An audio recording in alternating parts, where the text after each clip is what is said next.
chaîne Nianthio Média Vision seeni mbettee mooy suñu yitte.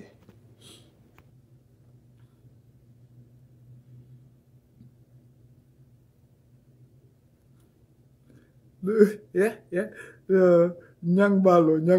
baaxul quoi Ñang Ballo sarik non Ñang Ballo man j'ai pas de problème man nee naa la xam nga soo leen toppee si affaire yooyu noonu day mel ni damay defante man defante man su ma gisee Mbàkke damay wax ak yow képp ku wax daal ku dem ba taxaw si live bi commencé di commenter man dama lay jàppal wala dama lay jàppee comme koo xam ne ni que xam nga bëgg naa xam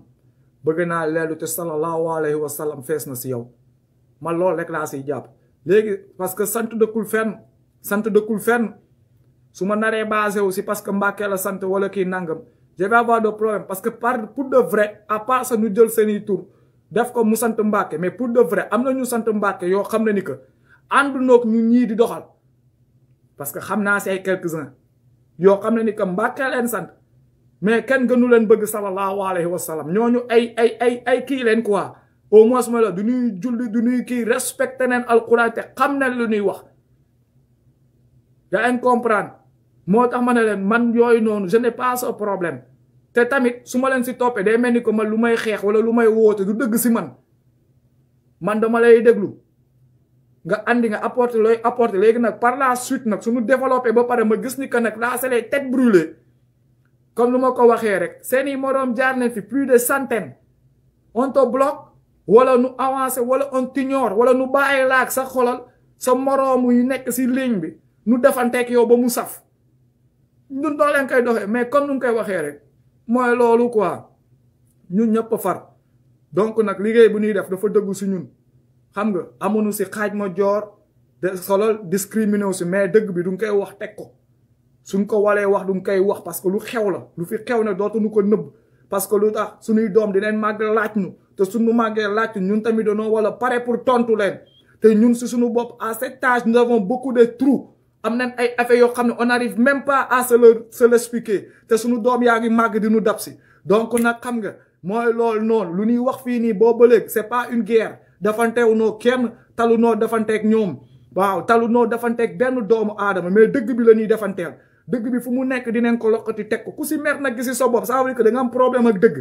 da nga am problème ak dëgg moo tax daal ma ne man comme ni ma koy waxee chaque jour xam nga gars yi daal mooy loolu man j'aime discuter j'aime faire comme ça ki nangam ñu xiti ñoom seen bopp di nelaw leen fi nekkal parce que ñu yeewu ñi ñoom du leen di dolli yeewu neen ba pare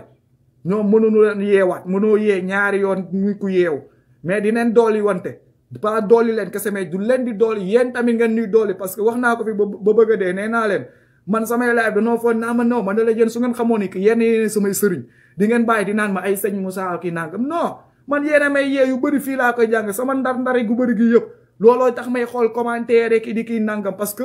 vous me rendez meilleur envers moi-même yéen a ngi may fàttali que toujours tamit lu ma war a doon te tamit damay jàng si yéen vous m'apprenez beaucoup de choses yoo xam ne ni que mooy loolu on partage c'est un truc qui s'apprend su ma paree damay liiraat encore live bi di xool commentaire di naan ah bay pourtant wax na fii dëgg di si gëstuwaat di comprendre donc ñun du ñuy jàppalante taalibe ñuuxit yooyu nag la ñuy dimbali pour yee leen donc soo demee ba nga gis kenn taxaw di wax di expliquer on doit pouvoir s'expliquer si xel ak teraanga comme ni ngeen gisee Mbàkke boobu muy wax boobu ba léegi saagawul il n'est pas sorti du lot il parle poliment et humblement moo tax gis ngeen je le réponds aussi à mon niveau de façon qu'il peut comprendre bokkul ak yeneen gaa yi fi wàcc salaamaaleykum maaleykum salaam àndaalewul am du ki nang di saaga di jaay reewante ki nangam boobaa on rentre aussi dans une autre gamme c'est tout ñun Sénégal moo nu ñor le vert le jaune et le rouge def si drapeau si def si étoile bi si digg bi yaanu moom déggool ñu wax ñun c'est pour ça qu'on se bat c'est même pas pour nous pour les enfants la génération future xam nga nos petits enfants quoi nu mën a màgget comme mu taxaa noonu nu mu màggetee bay teg benn tànk nu koy mën a toll foofu di gis suñuy doom ñuy foo dans la joie di ñu toppatoo di xëy di liggéey di ñu romb ni ree naa leen wéy on a participé à ce sourire ñu loolu la ñuy xeex loolu la ñuy xeex quoi voilà mais jomb nañu dem ba màgget toll ni ay mutaxa di woote ay nguur wala di xëccoo ay place bopp bëgg a nekk ay kilifa wu léegi nangam kamoon ñun dañoo bëgg suñu tollee si âge yooyu noonu toog di enjoy suñu njaboot wala enjoy suñu last time suñu vie de vieillard yaa ngi comprendre suñuy doom yi nu ak xel bu dal nu xam ni que suñuy doom ak suñuy sët ils sont en sécurité am nañ liggéey dinañ mën a toppatool seen bopp dinañ mën a dem suñu deewoon tey mu neex nuy xëbër di leen xool xam ni que bon voilà c'est bon la famille est sécurisée mais pas ñuy dem ba di toll ni mu taxa di tiit di xool na la ñuy dóoree marto un dernier dóor marto pour mën fee bàyyi miraas parce que xam nañ ni que si diggante bi hypothèque neen lépp dara topp nu xëy nu gont nu amuñu métier yàlla na nu yàlla musal si lool yàlla na nu yàlla musal si lool te lu bëri nag loo leen def Sénégal tey ba 2021 bi tu vois des gens dama koy wax Sénégal des gens illettrés 2021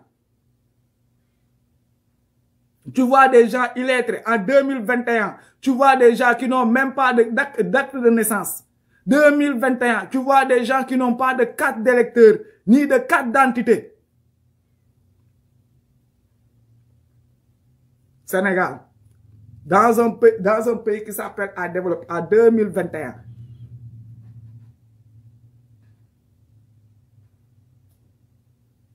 ñu ñuy wax ay affaire parce que lu tax ñoom loolu leen bëgg looloo tax pas yooyu noonu illettré pas di leen diriger majorité wu ñuuxuti maa leen ko wax ay illettré leen majorité bi ay illettré leen parce que loolu la gars yi bëgg pour gars yi di bañ a di nand bañ a yeew nu leen di use salaamaaleykum maaleykum salaam woy le grand projet de kii ba soxla nañ 300 personnes réquisitionné 300 personnes pour lan jox leen peel ileer ak ay brouette naa leen désherber leen fii bàyyi leen fële tourner leen fii mel ni que dëkk bi ay dunguru leen yor ba pare ne dañoo bëgg a defar dëkk bi nee nañ si noonu la ñuy liggéeyee dëkk bi mu avancé gars yi ñoom ñoo ko neex ñoom looloo leen neex loolu leen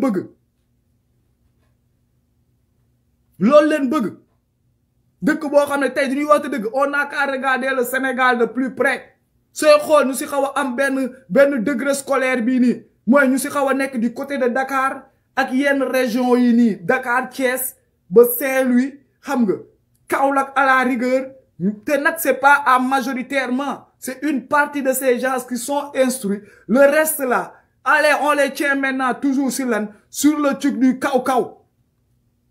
sur le truc du l'illettré ñoom ñoo fi nekk waaw ba saa baay saa ndey di la jaay ay affaire de lii léegi nag ñun nan la ñuy développer dëkk bi si loolu soxla inondation waaw kii nanga waaw mobilisation jël ndaw yëpp jox leen ay sio jox leen ay affaire ay kii kaay leen pompe ndox bi ay kii nangam kaay leen yi dem loolu la di doy loolu leen doy dëkk bi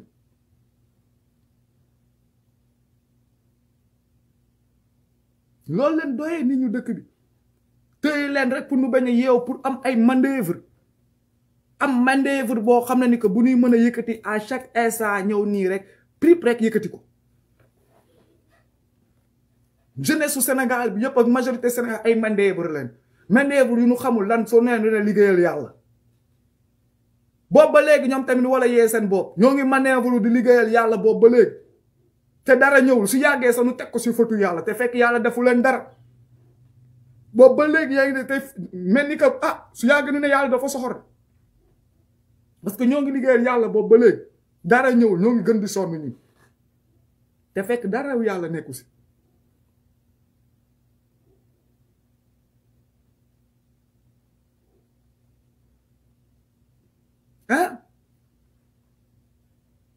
on a des problèmes on a de sérieux problèmes moo tax ma naa leen gaañ fii nu toll nii li ñuy dund ak lu ñuy jaflante lépp ñun ñoo ko def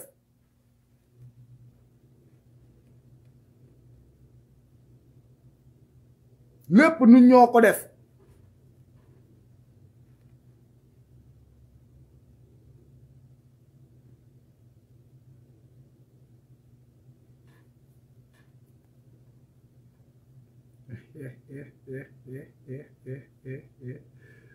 yooyu ba denaale ma lu ma naqari du ma musa neex quoi du ma musa neex lu ma naqari du ma musa neex dans ce pays là y a trop de cancrelin quoi non Sénégal y a trop de cancrelin quoi il y a trop de cancre c'est que xam nga cancre bu gën a bon moom mooy cancre boo xam ne fu mu romb sax day bëgg a wone boppam xam nga soo nekkee cancre nga romb fenn mu leer la ni que fii aboo fi place wala waxu dof nga fi wax da ngay tëj sa gat sa nga romb pour kenn bañ laa yëg wala pour kenn bañ a xam ni que jaaroon nga fi mais cancre weesuwul mu xam ni que ab cancre la de ba pare nag ba fëll nag di yëglu waa di waxu dof loolu moom moo gën a bon si cancre man daal lu ma naqari du ma neex ay dof yoo xam ne ni que tey comme ni ma ko waxee 100 ans 4 dimanche lu nuy wax su leen ko si tegaloon amuñu si tontu même wax gi la nii waxu tourné waxu dof mais comme nu ko chaque jour suñu jàllee rek foog nu yëglu waaye yow moom kii nii nangam wala ñu génn rek saaga ñoom du ñuy génn rek saaga du ñuy génn rek saaga ay waay yërëm leen seen bopp ñun amuñu problème ak yéen encore une fois yéen leen nee naa leen encore yéenay seen problème mu bopp su ngeen demee ba di saaga nag saagaat ngeen seen bopp parce que su lu ngeen ne yéen a fa dugal seen bopp man yóbbuwuma leen néew ma na kenn nekk ab ñuuxit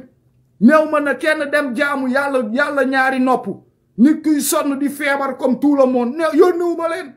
léegi nag tànk nag ba kenn a ngi am ab nos duñ siy wax duñ lay lijjante duñuy wax si say affaire fii mënoo leen fi kenn donc nag une fois de plus su ngeen amee temps bu ngeen di yàq wala temps bu kii ngeen andil nu ko si réponse yi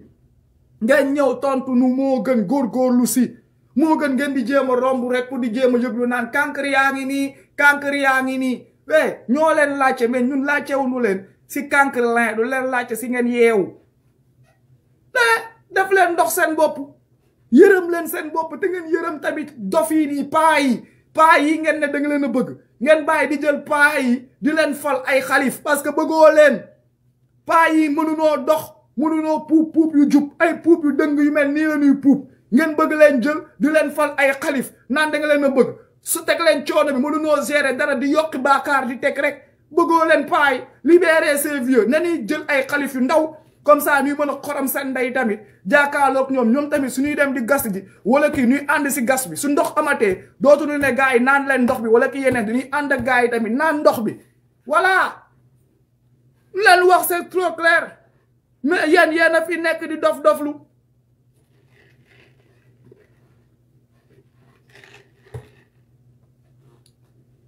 yéen a fi nekk di dof-doflu yeewu leen seen xataraayu bii ngeen di jaay yéen ñuuxiti fëyu bii ngeen di def tëli bii nii ngeen wala jël daj ko xam ni que safunu billaay wallaay ku leen ne ni que seen fëyu bi moom baay yéen a ngi sonal seen bopp vous perdez du temps. Abonnez-vous à la chaîne qui vous ressemble et qui vous perdez du temps. seeni bànneex mooy suñu yitte. lu leen wax dafa clair te mënoo leen koo dindi ay nit yu xaaf dee ay muumi ay survivant ay muumi laa leen di wax moom ngeen di fal pour nu yóbbu leen àjjana ay nit ñoo xam ne que suñu doxee sax il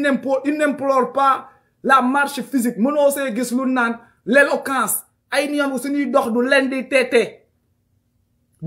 teete pour nu mën a dox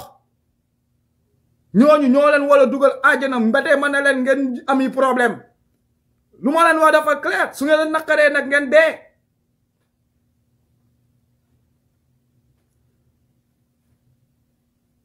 seen xalif bi nu muy doxee leer na man su paree wonak day woote pour nu defar ko kii loxoom àggul si ginnaawam léegi ku mu naqari nga dee c'est pas man maa fal man je constate te samay constat dama koy wax kenn mënuma koo tere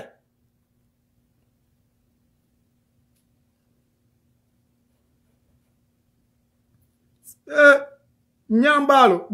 nee na mënuñu sax ubbi seen gémmiñ wax boobu moo si dàq xam nga yow soo demee ba waxuma la sax ubbi sa gémmiñ wax de waaye nga wala ubbi sa ginnaaw wàccee mënoo ko jonkon bu jaar yoon wala toog bu jaar yoon pare sa loxo jotul sa gannaaw nooy waxee nee naa la y a des problèmes de constipation il y a des problèmes de constipation dans cette histoire gars yi su ñuy dox ak seen kaan boobu nu ñuy doxee sa nga xam ni que ñii dañoo am ay problème de constipation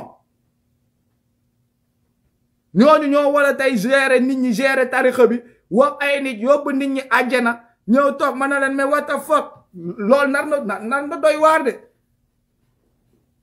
nu naan ma médiateur mën na leen médiation mais dañ ma wax ban médiation dañ ma won la première médiation Mountakha médiation wala du ma sax Mountakha moom kese ñoom xalif yi seen médiation dañ ma ko woon médiation bu ñu def yëpp seen médiation poche bala ni médiatiser màggal Kazu Rajab gàmmu Poroxaan suñu paree ñoom nu médiatiser seeni affaire boobu demoon na géej julli na sa géej ba yàlla la tëj nañ ko gaynde tëj nañ ko si fuur yooyu la ñuy médiatiser après suñu paree si yooyu noonu Macky Sall ñoo ngi koy sant ñoo ngi koy gërëm làq nañ ko si ginnaaw Serigne Touba fu ko loxo jotul waaw ministre diw waaw si kii am murit la kii nangam ñoo ngi koy gërëm ku jaar joxe nu gërëm la médiatisation boobu ñoo ngi koy dégg mais léegi médiatisation toog rek daan ne askan bi xiif na courant bi cher na ndox bi kii ya gars yi ngi ñaxtu nee nañ ne wàññi président ñu la faloon kontaanunu yéen j'attends donc vous parlez de quelle médiation j'attends une voix de clair pas des choses claires comme de l'eau de roche jarul ngeen di tëb di dalaki di tourner quelle médiation saa waay boppam la ñuy waxal ak gars yi mu fële mais ñun kenn waxaluñu ñu ñuy waxal ñun du leen di xeex di leen rey di leen di xuloog ñoom maître Sey dafa ñëw taxaw nu wàccee ko Mamadou Dia dafa ñëw nu wàccee ko Blondin dafa ñëw tey nag am nañ benn genre Sonko bi taxaw di wax xamuñu fa lay mujj moom tamit moo tax chaque jour ñuy wax ma naa leen man j'ai peur pour ce gosse gars yi doo ma naa waaye man Sonko dama koy ñaanal parce que je sais que c'est encore ce même peuple qui risquera de sacrifier ce gars parce que nous avons quoi nous avons des choses que des façons de penser et des ana yow bul comprendre ñu nu jiite ay dooma xaraam leen te seen bopp leen soxla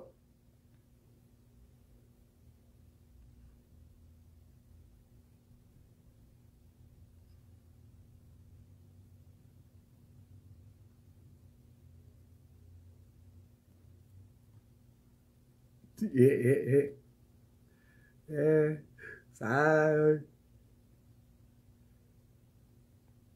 le gars yow de sawa de ko ubbi gémmiñ wax de moo gën a yomb boo dee ko gars yi mënuñu ubbi gémmiñ wax de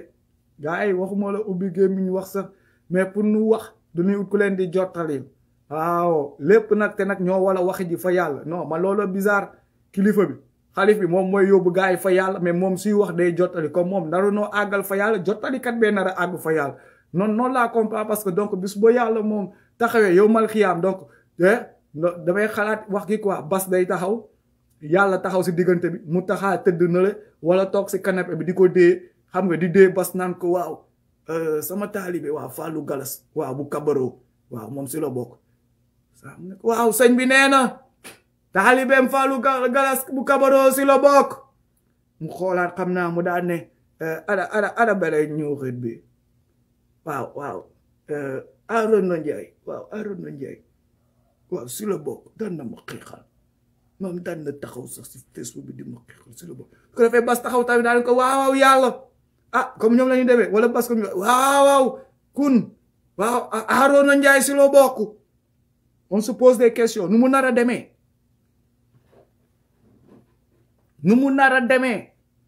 entre le jottali des porte-parole le calife et Dieu comme que nag ñop parce que man je ne sais plus si diggante xalif ak ay taalibeem maanaam ko dégg daa am ay duy dox si digganteem donc nag léegi si diggante xalif beeg yàlla nan la ñuy def ba dara du dox seen diggante xalif bi moom ak taalibeem bëkk néeg yaa ngi si diggante bi léegi police sax a ngi si diggante bi armée tout ngi si gaa yaa ngi si diggante bi en même temps jottalikat baa ngi si diggante bi gars yi si taatu bâche fi la ñuy toog mais kii moo leen wala yóbbu fa yàlla mais balaa ngeen di egg si moom mooy loolu lenn rek mooy tax nga xaw a mën a jege c'est ça dépend si rang sëriñ bi mooy koppar l'argent waaw koppar moom